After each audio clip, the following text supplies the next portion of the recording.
పాకిస్తాన్ ప్రయత్నం చేసింది. Nobel prize కూడా కావాలని చెప్పేసి వాళ్ళు మీడియా గగ్గోలు పెట్టేసింది. సో వాళ్ళకున్న మరకలన్నీ తుడుచుకోవాలనుకుంది. తీరా చూస్తే ఇరాన్ ఒప్పుకోలేదు. అసలు ఇరాన్కి చర్చలే ఇష్టం లేదు పాకిస్తాన్లో, ఫస్ట్ ఆఫ్ ఆల్. రెండోది, ఇరాన్ ఒప్పుకోలేదు వాళ్ళ న్యూక్లియర్ ప్రోగ్రామ్ని క్యాన్సిల్ చేసుకోవడానికి. సో చర్చలు విఫలమయ్యాయి. పాకిస్తాన్ని ఇప్పుడు ట్రంప్ రెచ్చగొట్టాడు. ఏం పెద్ద మనిషి అయ్యా నువ్వు, ఇంత పెద్ద నువ్వేదో పెద్ద సాధిస్తావు, నువ్వేదో పెద్ద చేస్తావు అని చెప్పేసి నిన్ను నమ్మి మీ దేశంలో పెడితే మేము వాళ్ళను ఒప్పించలేకపోయావు, నువ్వేం పెద్ద మనిషివి, నీకేం చేత కాదు అని చెప్పేసి ట్రంప్ పాకిస్తాన్ని రెచ్చగొట్టాడు. ఇప్పుడు పాకిస్తాన్ ఇక అది చూసి రెచ్చిపోయి సౌదీ అరేబియాకి సైన్యాన్ని పంపించింది. సో పరిస్థితి ఏంటి? నిప్పుతో తలగొక్కోవడం ఇది కాదా? ఆల్రెడీ ఆఫ్ఘనిస్తాన్తో నానా తన్నులు తింటుంది. ఇంకో పక్క భారత్తో ఆల్రెడీ తీవ్రంగా నష్టపోయింది, భారత్తో యుద్ధం చేసి. మరోవైపు బలూచిస్తాన్ ఓ పక్క లోపల ఇంటర్నల్గానే లోపల పాకిస్తాన్ని విధ్వంసం చేస్తుంది. ఎటు చూసినా యుద్ధమే. ఇలాంటి పరిస్థితుల్లో ఇంకో పక్క డబ్బులు లేక, అప్పులు పుట్టక, ఇచ్చిన అప్పులు అడుగుతుంటే ఏం చేయాలో అర్థం కాక, తప్పించుకోలేక నానా కష్టాలు పడుతూ కన్నీళ్లు పెట్టుకుంటున్నాడు వాళ్ళ ప్రధాని, ఏమీ చేయలేక చేతగాక. ఈ పరిస్థితుల్లో యుద్ధం అవసరం వచ్చిందా పాకిస్తాన్కి? ఏం సాధించడానికి? సో ఇదే ఇప్పుడు అతిపెద్ద ప్రశ్న. నిజంగా సౌదీ అరేబియాకి ఇప్పుడు 8,000 మంది సైన్యం ఏమైనా చేయగలుగుతారా? ఈ 18 ఫైటర్ జెట్స్, ఆఫ్ కోర్స్ కొన్ని they might intercept with some missiles and some drones, మనం కాదని చెప్పలేం. పెద్దగా ల్యాండ్ మీద సైన్యం పెద్దగా వాళ్ళకేం యూజ్ అవ్వదు. ఆబ్వియస్లీ మోస్ట్లీ ఎయిర్ ఫోర్స్ అటాక్సే ఉంటాయి కాబట్టి ల్యాండ్ మీద సైన్యమే పెద్ద యూజ్ అవ్వదు. కాకపోతే ఇదిగో మేము అగ్రిమెంట్కి రెస్పెక్ట్ ఇచ్చామని చెప్పుకోవడానికి. But are they really committed for that agreement అంటే కాదు. ఇప్పుడు అమెరికా రెచ్చగొట్టడం వల్ల, ఇరాన్ తమ దేశంలో జరిగినటువంటి శాంతి చర్చల్లో పాజిటివ్గా స్పందించకపోవడం వల్ల ఇది పాకిస్తాన్ ఫెయిల్ అయింది అని చెప్పి, ఈ విషయంలో పాకిస్తాన్ ఫెయిల్ అయిందని చెప్పి వస్తున్నటువంటి ఆ ఉక్రోషాన్ని తట్టుకోలేక, ఆ కోపాన్ని తట్టుకోలేక ఇప్పుడు పాకిస్తాన్ ఇలాంటి ఒక దుందుడుకు చర్యకు సిద్ధమైనట్లుగా కనపడుతుంది. రెండోది, ఆప్షన్ కూడా లేదు. ఇక సౌదీ అరేబియా మధ్యలో ఉన్న అగ్రిమెంట్ క్యాన్సిల్ అయ్యే అవకాశం ఉంది. పాకిస్తాన్ సౌదీ మధ్యలో ఉన్నటువంటి అగ్రిమెంట్ ఇదిగో మనం చూస్తున్నాం ఇప్పటికే. Ministry of Defence announces the arrival of military forces from the Islamic Republic of Pakistan at King Abdul Aziz airport base in eastern sector under joint strategic defense agreement signed between two brotherly countries.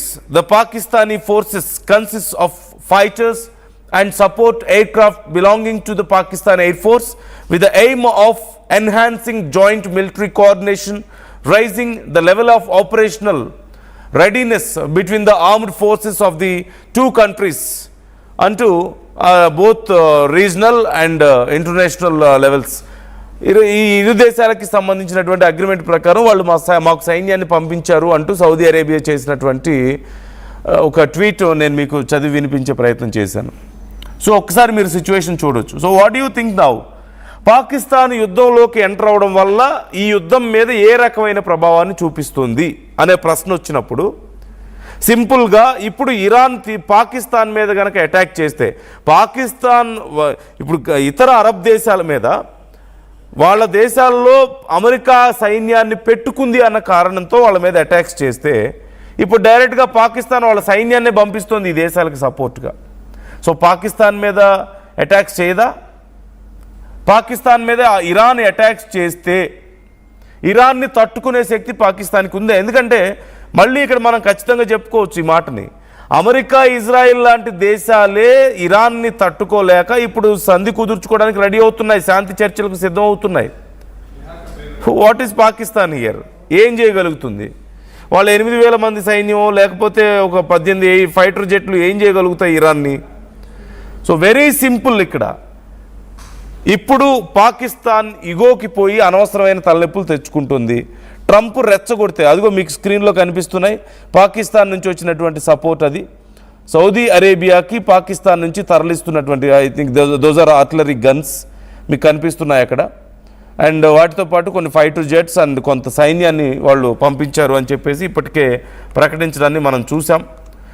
ఈ నేపథ్యంలో మీ అభిప్రాయాలు ఎలా ఉన్నాయి అంశానికి సంబంధించి పాకిస్తాన్ ఏం సాధించగలుగుతుంది? 13,000 మంది పాక్ సైనికులు, 18 ఫైటర్ జెట్స్ అంట. Some of them are some artillery guns, some other machine guns, ఇలా ఉండొచ్చేమో.